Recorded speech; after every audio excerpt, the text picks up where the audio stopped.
வாயுல தோன்றி அப்ப என்ன தோன்றி இப்படி அண்டத்திராட்சங்கள் விருப்பத்தை செய்த பிரம்மா தனது சந்தை விருத்து செய்து தன் பிரணவத்தின் மூலமாக ஜனகர் ஜனகர் சனாதனர் சனகுமாரன் சொல்லக்கூடிய நாயகர் உழைத்தார். இந்த நாயகரும் சிவனிடம் சென்று சரியை கிரியை ஞானம் மந்திரம் சொல்லக்கூடிய மந்திரங்களை கற்று ஜனகாதிபதிகளாக சென்று விட்டார்கள். மறுபடியும் பிறகு சந்ததியில் என்று சொல்லி உற்பத்தி செய்ய ஆரம்பித்தார். என் தந்தை எந்த உடலிலிருந்து பலர் தோன்றார்கள். எப்படி என்றால் மடியின் ஆதரகனால் வசிஷ்டராத்மாவிலிருந்தும் பிரிவு தொக்குலிருந்தும் புலவர் நாவலிருந்தும் காதிலிருந்தும் ஐக்கியரசம் முகத்திலிருந்தும் அத்திரி எண்ணிலிருந்தும் மனுஷிவனத்திலிருந்தும் கிருது கையில் தோற்றுவிக்கப்பட்டார். பிறகு இவர்கள் அழைத்து இல்லறத்தில் சொன்னார். என் தந்தை என் நன்மை சொல்ல கேட்டு ஆகி சென்று விட்டார்கள். இதில் நான் ஒருவன் மாத்திரம் என் தந்தை சொல்ல வெறுத்து மறுத்திருந்த வாழ்க்கையை இதனால் எனக்கு சாபமிட்டார். என்றால் இந்த இல்லறத்தை வெறுத்தாயோ அதில் உலகத்தாய் என்று சபித்தார். அதன் காரணமாக கங்கரவராஜன் மகனாக பிறந்து சித்திரரதன் புத்திரனாகப்பட்ட 52 பெண்களை திருமணம் முடித்தேன். அதில் ஒரு பெண்ணை காப்பென்ற செயலாகவும் 51 உலகத்திற்கு அச்சரவாக கொடுத்துள்ளேன். பிறகு நாரதி என்று பெண்ணாக மாறி 60 பிள்ளைகளை பெற்றெடுத்தேன். பிறகு ஒரு நாளைக்கு இடம் தங்கக்கூடாத சாபத்தையும் ஒரு நாளைக்கு ஒரு கனவு செய்ய வேண்டும் நான் உலகம் சென்று என் மாதா பிதாவை வணங்கி வைகுந்தம் சென்று தசவதாரம் சொல்லக்கூடிய 10 அவதாரத்துக்குரிய சிறுவன் நாராயணத்தை வணங்கி மகாலட்சுமியும் சுமத்திலே சக்தி வணங்கி காரணத்தை அடைந்து விட்டேன். இக்காரணமோ கண்ணுக்கு விருந்தளிக்கும் காட்சியாக தோன்றுகிறது. இங்கே கட்டப்பிரமான் குடிகொண்டிருக்கார். இருந்தாலும் இக்கதைக்கும் கலகத்திற்கும் முழு முதற்கடவரான ஆமுகத்தினை இந்த கடத்தினை மூசிகமாக அந்த மகாபுரம் விநாயகப்பெருமானை வணங்கிவிட்டு பிறகு நான் விலைக்கு செல்லலாம். போதமோ நாராய்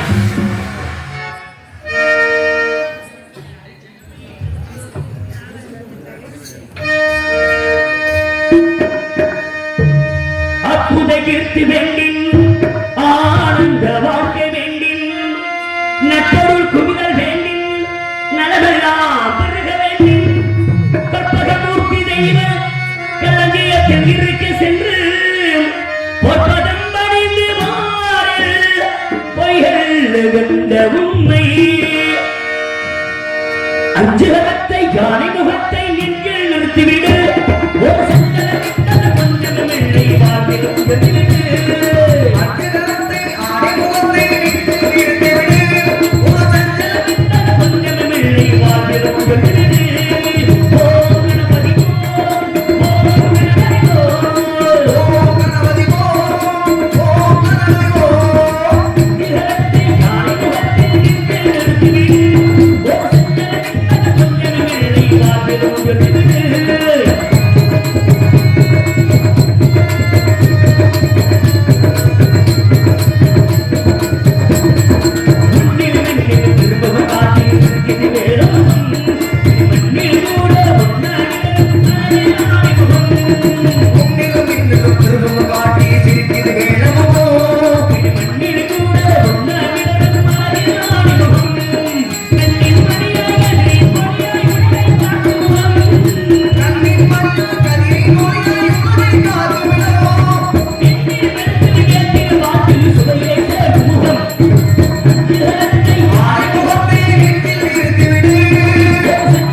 வீடு அனைத்து நல்கும்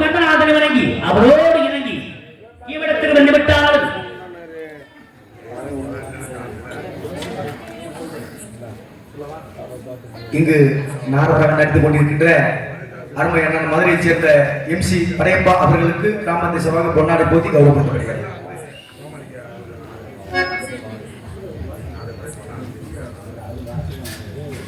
பொன்னாடை விட்டு பெருமை சேர்த்துடைய அன்புள்ள கிராம பொதுமக்களுக்கும் இந்த விழாவை சிறப்பாக நடத்திக் கொண்டிருக்கூடிய விழா கமிட்டியாளர்கள் அன்பு உறவுகளுக்கு மிக சிறப்பான முறையில் ஒளி அமைத்துக் கொண்டிருக்கூடிய சண்முகம் ஒளிபரப்பு நிலையத்தில் அன்புறத்திற்கும் அது பணிவுள்ள அன்பு நண்பர்களுக்கும் இவர்களை சிறப்பான ஒரு நாடகத்தை அமைக்கக்கூடிய அன்புள்ளம் கொண்ட சிறந்ததொரு ராஜ்ய நடிகராகிய சமயகர் பண்ணா அன்புள்ளம் கொண்ட அண்ணா அவர்களுக்கும் இவர்களை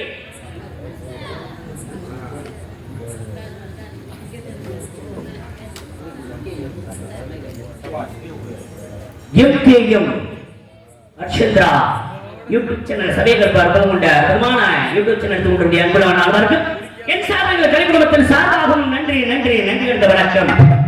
உள்ளத்துணர்ச்சியில் இருக்கிற குருஜி நீங்க என்ன பெருமான் குடிகொண்டிருக்கார் அந்த உரிமைகள் ஆயிரம் கொண்ட ஆதி சிறப்பாக சொல்ல முடியாது. குருதியிடம் முருகன் முல்லைக்கு விசுவன் நீதத்தின் நண்பத்தின் சிறப்பாக துர்க்கை இப்படி பல கடவுள் விட்டால் நண்ப கடவுளை சிறந்த கடவுள் குறவர் கணவர் இருளர் ஈட்டனர் குடத்தை கொடிச்சி பிறவற்றவர்களுக்கெல்லாம் வரம் அகம் பொருள் இன்பம் ஈடு அனைத்து நலகும் கந்தராதனை வணங்கி அவரோடு இணங்கி விட திறந்து விட்டால் அந்த வர்க்கின்ற பொழுது என்ன ஒரு நன்மைகள் கிடைக்கின்றால் உலகத்தில் எத்தனை விதமான ஜாதி மதங்கள் இருந்துவிட்டாலும் அனைவரும் ஒருதாய் மக்கள் ஒரு தேசத்து மக்கள் என்று சொல்லக்கூடிய ஒரு பண்பாடோடு இந்த உலக மக்கள் அனைவருமே வாழ்ந்து வருகிறார்கள். அப்படி பார்க்கின்ற பொழுது இந்த உலகம் சமமென்ற ஒரு நிலையிடத்தில் மட்டும்தான் இவ்விடத்திலே எல்லோருக்கு ஒவ்வொரு விதமான வேலைகள் இருப்பது போது எமக்கும் ஒரு வேலை கொண்டு இருந்துட்டாலும் இவ்விடத்தில் அடிக்கக்கூடிய தொழிலை செய்யக்கூடியவர் சிவபெருமனாக இருந்துட்டாலும் படைக்கிறது பிரம்மா காத்துக்குரிய என் பாட்டன் பெருமாள் மகாபுசனாகப்பட்ட அந்த கண்ணபெருமானை வணங்கிவிட்டு கருகி செல்லலாம்.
இப்படி என் வார்த்தை பெருமாள் மகாவிஷ்ணாகப்பட்ட கண்ட பெருமாட்டை வணங்கிவிடத்திலிருந்து விட்டாலும் திருநோகம் சென்றாலும் நீந்து விடக்கூடிய ஒவ்வொரு நாளைக்கு ஒரு கலந்து செய்வதை தொழிலாக கொண்டவன்.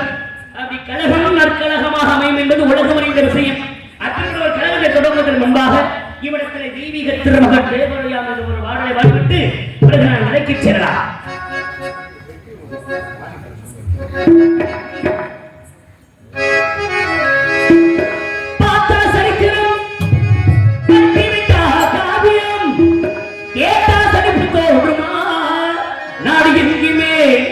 ஏற்றுப்பாரு தேவர் நேரம்மா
சத்தத்தை கேட்கின்ற பொழுது மனதுக்கு எவ்வளவு ஒரு ஆனந்தம் ஏற்படுகின்றது தெரியுமா?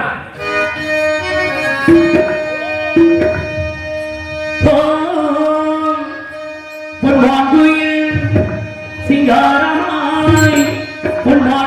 சிங்காரமாய் பண்பாடுங்கே சங்கீதக்காரன் என்ற காதல் பார்வையில் உல்லாச பூங்குயில்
சிங்காரமாய் வந்தாடுதே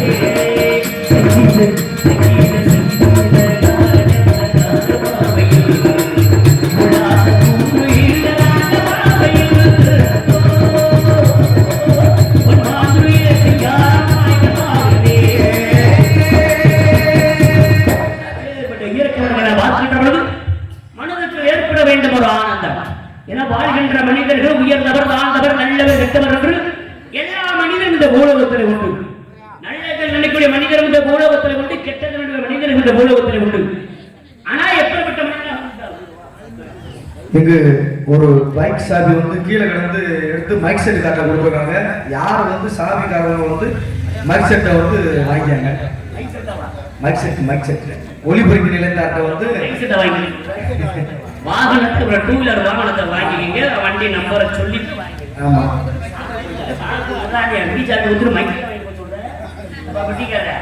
ஏதோ ஒரு நினைப்பா நீங்க உட்காந்து நல்லா சொல்லுங்க. ஒளிபெருக்கி நிலையத்தா மறுபடியும் அடுத்து வாங்கம்மா. எதை கொடுத்து எதை வாங்க சொல்றீங்க? ஆக விவசாயம் என்பது நிலைத்திருக்க வேண்டும். விவசாயம் தமிழகத்தின் முதுகெலும்பு என்றார்கள். விவசாயம் தற்போது காலகட்டத்தில் கொஞ்சம் கொஞ்சமாக குறைந்து கொண்டு வருகின்றது. ஆமா, 50 கார்த்திகை வரப்போது ஆக சிறப்பான முறை இன்னும் மழை பெய்யாம இருக்கின்றது. ஒரு சில பகுதியில் நல்லா மழை பெய்து இருக்கின்றது. மதுரையும் பகுதியில் அடிச்சு ஓடிக்கிட்டு இருக்கு. ஆமா, விவசாயம் பண்ணி நெல்லி விதைச்ச இடத்துல விதை முளைக்கல, விதைச்ச பயிர் நல்லபடியா களை எடுக்க முடியல. அந்த அளவுக்கு பரக்கூடிய இடமும் சில பகுதியில் மழை பெய்யாம இருக்கின்றது. ஏதோ வர்ணாபாக மழை பெய்து சிறப்பான முறை விவசாயம் தான் நல்லதாக சிறப்பாக நம்ம நாடு செழிப்படையும். அப்படி விவசாயம் இருந்த இந்த தமிழகத்தில் பல பெருமைகள் விட்டால் திருலோகம் சஞ்சாரமாக செய்து வரக்கூடிய கழகத்தை நன்விதமாக ஏற்படுத்த வேண்டும் இந்த இடத்திலே. ஆனால் அது எப்பேற்பட்ட இடம், மனசுக்கு ரொம்ப ஆனந்தத்தை தரக்கூடிய இடமாக இருக்கின்றது. ஆனந்தம் வரக்கூடிய எப்படி ஆத்மா அடைமா ஆனந்தம் இன்னைக்கு இருமுறை காலகட்டத்துல சும்மா இப்படி திருவிழா கொடுக்குற கலந்துட்டு ஆனந்தம் கிடைக்காது. இல்ல இப்படி கலை நீச்ச பாத்திரமா ஆனந்தம் கிடைக்கும். காட்சி சும்மா வந்த ஆனந்தம் கிடைக்குமா? அது இருந்தா தான் இன்னைக்கு ஆனந்தம். அது இல்லை என்றால் என்ன விசேஷம் என்ன விழா அப்படிங்கிற அளவுக்கு போய்விட்டது. எது சாமி விசேஷம்னா கரிச்சோரா? கரிச்சோரா யாரு கேட்டப்பா? அதெல்லாம் எதிர்பார்க்கல.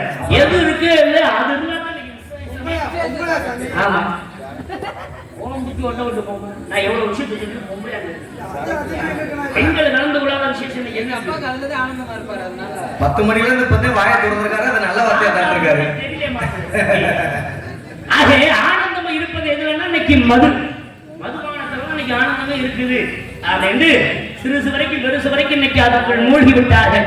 எல்லோருமே அதுக்கு அடிமையை ஆக்கி விட்டார்கள். சிறுசுக்கு வரைக்கும் பெருசுக்கு வரைக்கும்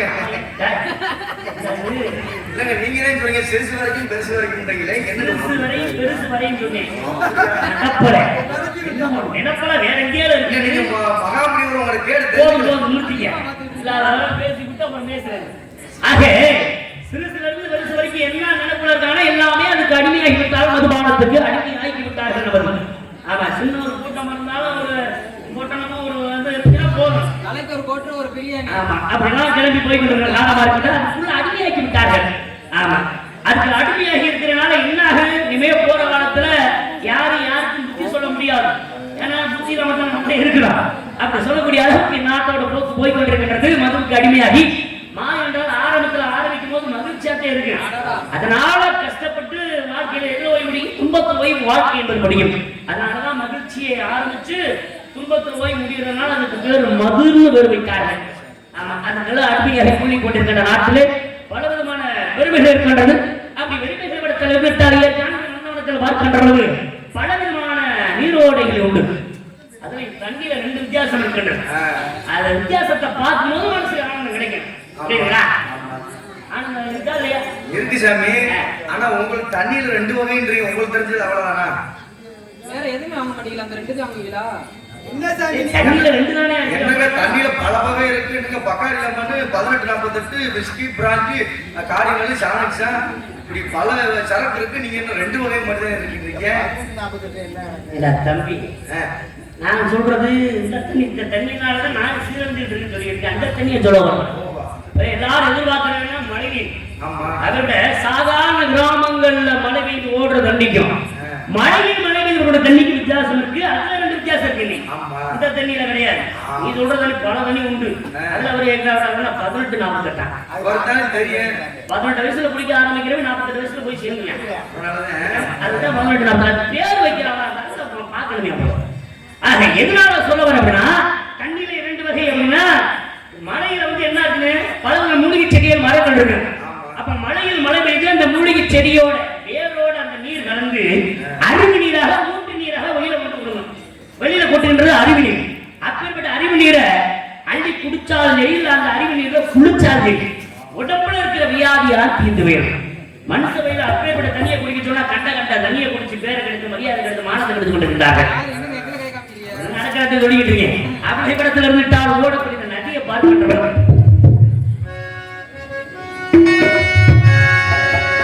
நதியோரம் நாடம் கொண்டு நாட்டியமாடுது மெல்ல